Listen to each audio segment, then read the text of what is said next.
Arithmetic progression आपका चल रहा है। अब हम सीधे सीधे प्रैक्टिस सेट पे चलेंगे। तो देखो क्या होता है, right the correct number in the given boxes from the following AP. हमने बताया था आपको एपी क्या होता है, अरिथमेटिक प्रोग्रेशन, कंस्टेंट भी बताया था आपको, ठीक है, एंड कॉमन डिफरेंसेस भी बताए थे, सब बेसिक में बताया है। अब सीधे सीधे हमको चलना है कि जो टर्म्स है ना, या आपको टर्म्स भी पूछ सकता है, आपको एपी फाइंड करने के लिए भी पूछेगा, आपको कॉमन डिफरेंसेस निकालने के लिए भी पूछेगा, टाइप्स ऑफ क्वेश्चंस पूछते हैं, आपको नंबर्स भी पूछेगा, सब कुछ पूछा जा सकता है। तो वो आपको डिसाइड करना है सॉल्व करने के बाद कि रियल में आंसर क्या निकलता है। सॉल्व करते हैं। तो हमें क्या करना है, यहाँ पे फ्रॉम द फॉलोइंग एपी लिखा है, इन द सेंस ये चारों जो क्वेश्चन है आपके क्वेश्चन नंबर 1 टेक्स्ट बुक में देखिए, प्रैक्टिस सेट 66 ही है, ठीक है। तो इसमें क्या है,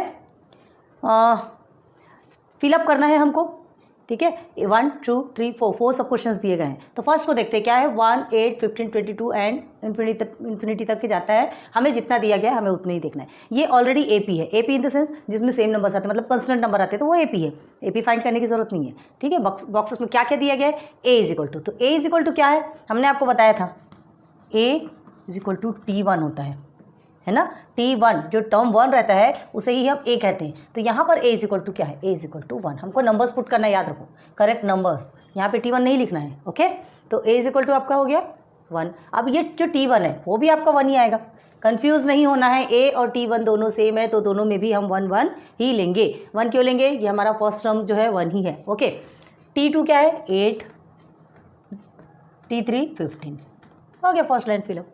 बहुत ईजी है, आप हमसे भी स्पीडली कर सकते हो क्योंकि आपको इतना क्लियरली बेसिक हमने बता दिया कि आप ये फॉर्म तो ऑलरेडी फिलअप कर सकते हैं। चलो फॉर्म ही है ना आपका। चलिए आगे देखिए, T2 माइनस T1 मतलब क्या, कॉमन डिफरेंस निकलता है। तो T2 is 8, T1 is 1, okay. तो क्या निकलेगा, 8 minus 1 is 7, here is T3 minus T2, T3 is 15 and T2 is 8। 15 minus 8 is equal to again 16 7। क्यों, देखिए 8 8 16 होता है और 8 और 7 15 होता है, माइनस किया हमने, तो कॉमन डिफरेंस क्या निकल के आएगा 7 आया ना, दोनों में 7 फिलअप हो गया फर्स्ट क्वेश्चन। चलिए सेकंड देखते हैं, 3 6 9 12, 3 का टेबल चल रहा है सीधे सीधे, ओके। हियर T1 इज 3, थोड़ा स्पीडली चलते हैं, 2 6, 3 में 9, 4 में 12, okay. T2 minus T1 6 minus 3, ठीक है, इज इक्वल टू के लिए हमने बॉक्स नहीं बनाया लगता है ना, कि दिया ही नहीं है, just a minute. T2 minus T1 3 दिया है, ओके, एंड T3 हाँ ठीक है, 6 माइनस, एक मिनट, यहाँ पे आपको 2 बॉक्स नहीं दिया है, T2 माइनस T1 डायरेक्ट करके आपसे डायरेक्ट आंसर्स पूछा है, ठीक है। ये आपको, ये हमने 2 बॉक्स जो बनाए ना, ये ऐसा बॉक्स नहीं बना है, यहाँ पर सिर्फ एक बॉक्स बना है और ये आपको समझना है। T2 माइनस T1 है, आपको दिया ये T2 माइनस T1, ठीक है। तो T2 आपका 6 है एंड 3 आपका ये है, तो आंसर क्या आएगा आपका 3, क्लियर है, ओके। अब T3 माइनस T2, T3 क्या है आपका 9 and T2 6 is equal to 3 आता है, तो यहाँ पे भी 3 आएगा। डायरेक्ट बॉक्स में फिलअप करना है, ये आपको समझना है और खुद से फिलअप करना है, क्लियर है। अब D इज इक्वल टू क्या आया फिर 3, क्लियर। चलो आगे बढ़ते हैं, -3 -8 -13 -18 आगे निकलते जा रहा है। नाउ T3 क्या है आपका, देखो बहुत ज़्यादा ध्यान देना है, कन्फ्यूजन आपको ऐसा दिमाग घुमाएगा। यहाँ T1 का नहीं लिख देना, ये T3 पूछा है तो -13 ही आएगा। अब देखो ये T2 पूछा है -8, इसके बाद T4 -18, ओके, देन T1 -3। आप अपने मन से T1 T2 T3 T4 नहीं लिख देंगे, यहाँ क्या लिखा है ये भी देखेंगे, कौन सा टर्म्स आपको पूछे जा रहे हैं, क्लियर है। अब चलिए T2 माइनस T1, तो -8 -3, ठीक है। तो क्या होगा -8 -3, देखो यहाँ बताते हैं, -8 -3 क्या करेंगे, -8 माइनस आपका हो गया प्लस, ये हो गया +3, ठीक है। तो 8 + 3 कितना होगा, -8 + 3 आपका आएगा 5 एंड आंसर किस में आएगा, माइनस में, क्योंकि बड़े डिजिट क्या है माइनस में, ठीक है। तो -8 -3, इसमें भी बॉक्स हमने कुछ नहीं बनाया क्या, एक मिनट, T2 माइनस T1 ना, हाँ यहाँ पे भी क्या है, आपको एक ही बॉक्स बना है, मतलब डायरेक्ट आपको आंसर लिखना है। हमने अपनी तरफ से बॉक्सेस बना दिए खूब सारे, आपको क्वेश्चन का तो लिखना ही नहीं है, डायरेक्ट आंसर लिखना है। तो जो हमने डायरेक्ट आंसर बताया, ठीक है, तो आंसर क्या है आपका -5, okay. Same T3 minus T2, तो उसको आपको देखने की जरूरत ही नहीं, जब वो AP बोल रहा है तो एक आंसर आपका निकल गया ना, तो समझिए सेकंड आंसर भी आपका -5 ही होगा। क्लियर करना है, क्लियर कर लो। देखिए T3 एंड T2 -13 -8, ठीक है, -13 -8, तो -13 माइनस आपका प्लस हो जाएगा जैसे यहाँ पर हुआ, तो -13 + 8 कितना होगा -5, 8 9 10 11 12 13 हो गया 5, बड़े डिजिट के आगे माइनस है तो माइनस ही रखिएगा। ए क्या हो गया आपका, A = term 1 -3 and D = -5। Clear, आगे देखिए 70 60 50 40 ये डिसेंडिंग ऑर्डर में जा रहे हैं, ओके, नंबर्स डिसेंडिंग ऑर्डर में जा रहे हैं। T1 70, T2 60 and T3 is 50, okay. A is 70 है तो बहुत ईजी है। अब D = क्या है, ऑब्वियसली समझ में आ रहा है कि क्या है 70 60 50 40, तो आंसर क्या आएगा, है ना, 10 तो आएगा, बट 10 आएगा क्या, अच्छे से ध्यान दो, डायरेक्ट 10, हमें पता है बहुत से लोग ऐसा करते हैं कि डायरेक्ट 10 लिखते थे कि इसके बीच का डिफरेंस 10 है, लेकिन देखो तो होता क्या है, T2 - T1 एक भी करोगे तो आपको समझ में आ जाएगा, और प्लीज़ एक तो भी सॉल्व करके देखना। देखो प्रॉब्लम कहाँ जाती है, T2 क्या है आपका 60 - 70, तो आंसर कितना आएगा -10, आया समझ में। हाँ, हमें पता है बहुत से लोग ऐसा करते हैं, अरे 10 का तो डिफरेंस है 10 लिख देते हैं, ऐसी गलती कभी नहीं करना, यहाँ आएगा -10। ओके, क्लियर हो गया, ये आपको बहुत छोटे से क्वेश्चंस थे, क्लियर हो गया। नेक्स्ट में देखते हैं, तो देखिए सेकंड क्वेश्चन में क्या है, decide whether following sequences is an AP, ठीक है, डिसाइड करना है कि ये जो सीक्वेंस दिया गया है वो एपी है कि नहीं, एरिथमेटिक प्रोग्रेशन में है कि नहीं, इफ सो अगर वो है तो find the 20th term of the progression. अगर वो एपी है, एरिथमेटिक प्रोग्रेशन में है वो सीक्वेंस, तो आपको क्या करना है 20th टर्म फाइंड करना है इस प्रोग्रेशन का। तो -12 -5 2 9 16 23 एंड 30 और बढ़ते जा रहे हैं, ठीक है, इस तरह से रहता है, इसका मतलब क्या होता है वो इंक्रीज होते रहे, बढ़ते जा रहे हैं नंबर्स। तो ये आपका एपी है कि नहीं, एरिथमेटिक प्रोग्रेशन है कि नहीं ये सीक्वेंस, ये आपको सबसे पहले फाइंड करना है। तो वो फाइंड करने के लिए हमको क्या निकालना पड़ता है, कॉमन डिफरेंस टी, ठीक है, वो निकल गया, अगर वो सेम आता है मतलब वो क्या है एपी है, और उसके बाद फिर आपको अगर वो एपी है तो आपको 20th टर्म निकालना है। तो चलो पहले देखते हैं, T1 = A = हमारा -12, देखो हमने ऑलरेडी ये सीक्वेंस लिख के रखा है, ठीक है, ऐसा ही लिखना है हर बार में, जहाँ जहाँ जैसे जैसे क्वेश्चंस पूछते हैं उसके हिसाब से आपको बता रहे हैं। देखो तो ये -12 हो गया, T2 आपका -5 हो गया, T3 2, T4 9, T5 16 3 6 23, इतना सारा दिया है, ओके, ठीक है। अब हमें क्या फाइंड करना है, क्या फाइंड करना है, कॉमन डिफरेंस निकालते हैं। तो कॉमन डिफरेंस का फॉर्मूला सबका अलग अलग है, T2 - T1 का पहले निकालेंगे, तो T2 आपका कितना है -5 -12, ठीक है, बीच में इधर माइनस होता है तो उसको ब्रैकेट में करते हैं, तो = कितना आएगा आप देखेंगे -5 + 12 = देखो माइनस है और प्लस है, तो प्लस और माइनस आपका क्या होता है, माइनस होता है, ठीक है, आंसर कितना आएगा 7, बड़े डिजिट के आगे प्लस है इसलिए माइनस नहीं आएगा। अब देखो T3 - T2, T3 क्या है आपका, T3 इज 2 माइनस T2 आपका है -5, ओके, हियर इज 2 + 5 = 7, क्लियर है। आगे आ जाइए, T4 9 है माइनस T3 2 है = 7, ये तो यहीं से निकल गया, ठीक है।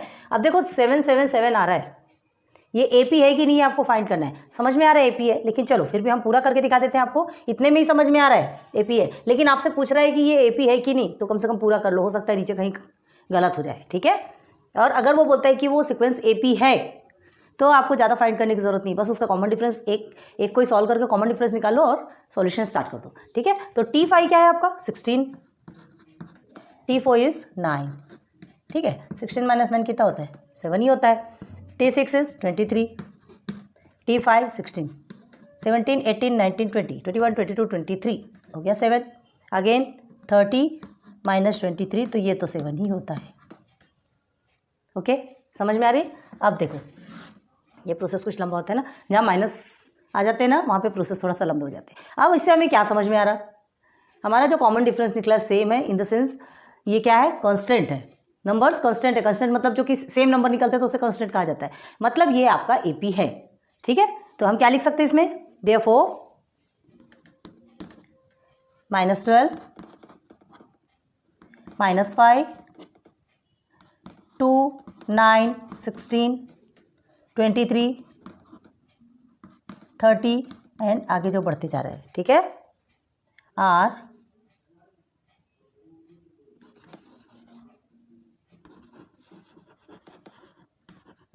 Sequence are in AP, clear हो गया। ये आपका एक क्वेश्चन सॉल्व हो गया, फर्स्ट क्वेश्चन सॉल्व हो गया। If so find the 20th term of the progression. अब आपको क्या करना है, 20th टर्म निकालना है। Now 20th term of the progression,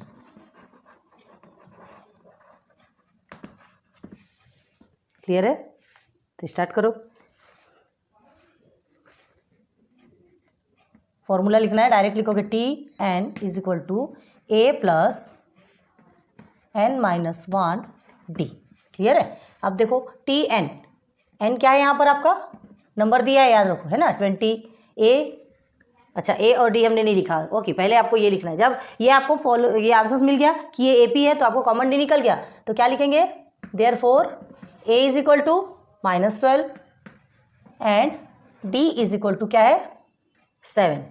ये आपको लिखना है क्योंकि ए और डी का यूज़ होना है ना यहाँ पे।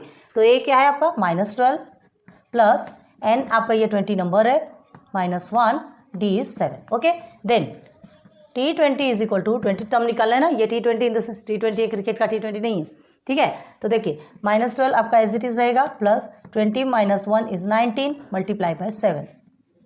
Then T20 is equal to -12 plus, चलो 19 मल्टीप्लाई बाय 7 कितना होता है, 19 मल्टीप्लाई बाय 7, 9 से 63, 6 7 1 7 8 9 10 11 12 13 133। Okay, here is again T20 is minus और प्लस क्या होता है आपका, माइनस प्लस होता है माइनस। 133 में आप 12 को माइनस करोगे, देखो हम यहीं पर रख देते हैं, तो ये आपका हो गया 1, ये हो गया 2 एंड हियर इज 1। तो क्या है आपका आंसर 121। ठीक है, तो आंसर क्या लिखोगे, देयरफॉर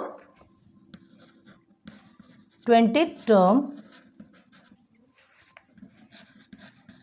ऑफ द सीक्वेंस या गिवन सीक्वेंस, जो भी लिखना है, ठीक है, given sequence is 121। Okay, clear हो गया? देखो कोई डाउट नहीं रहना चाहिए, बहुत इजी है, सिर्फ टर्म्स देखना है आपको और सॉल्व करना है। नाउ नेक्स्ट क्वेश्चन में चले। ना देखिए next question, question number 3, given arithmetic progression 12 16 20 24 and जो आगे जा रहा है, find the 24th term of this progression. Same है, अभी आपने 20th टर्म निकाला था, उसमें आपने क्या किया था, एपी है या नहीं ये भी फाइंड किया था। अब आपको क्या हो रहा जा रहा है, ऑलरेडी ये एरिथमेटिक प्रोग्रेशन है ये बता रहा है, ठीक है।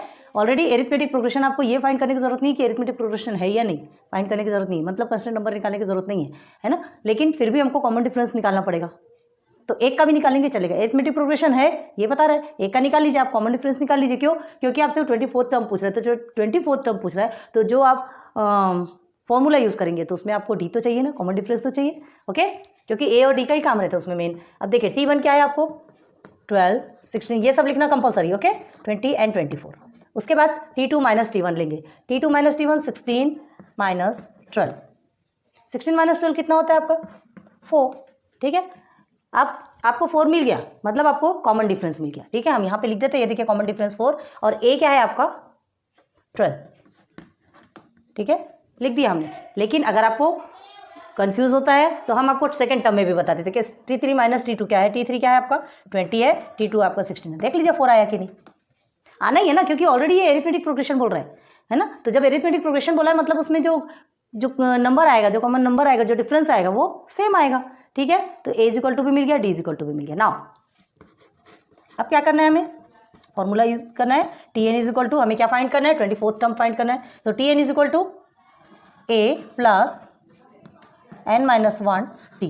ओके, तो Tn, n क्या दिया है यहाँ पे 20, n मतलब क्या होता है नंबर जो बोलते हैं ना। तो a आपका 12 है प्लस n 20 - 1 d आपका है 4। चुटकी बजाते आंसर निकलता है, कितना इजी है, देखा ना आपने। आगे देखिए 12 प्लस 20 - 1 19 मल्टीप्लाई बाय 4। क्लियर है, यहाँ तक के समझ में आ गई चीज़ें। अब देखो 19 मल्टीप्लाई बाय 4 है, तो 19 मल्टीप्लाई बाय 4 करोगे तो आपका आंसर कितना आने वाला है 20 में से 1, हाँ 20 में से 1 हमने ये किया, ये क्वेश्चन नंबर बराबर है ना 12 16 20 24। ओके, ठीक है, तो ये आ गया 19 मल्टीप्लाई बाय 4। कुछ तो भी क्वेश्चन में रॉन्ग है क्या, थोड़ा सा भी ऐसा कन्फ्यूजन हो रहा है। 12 16 20 24 ही तो आ रहा है, हाँ देखो हमने क्या किया गलती, हमको 24th टर्म निकालना है, ऐसे गलतियाँ पकड़ाती है। ये 24th टर्म निकालना है और हमने 20th टर्म लिख के रखा है, तो गलत तो नहीं है। 24th टर्म, 20th टर्म जो हमने फर्स्ट में जस्ट इसके पहले जो क्वेश्चन नंबर 2 में 20th टर्म निकाला था वो T20 लिख दिया हमने, T24 है। ओके, तो ये हो गया आपका 24।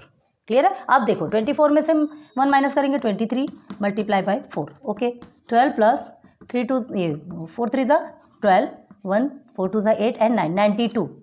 ठीक है, यहाँ लिखते चलिए।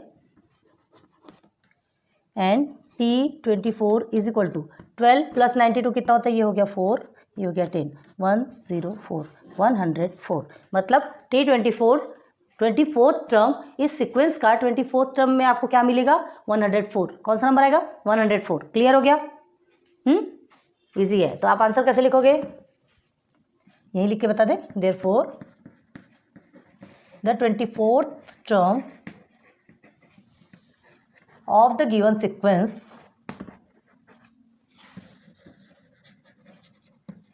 is 104। क्लियर है।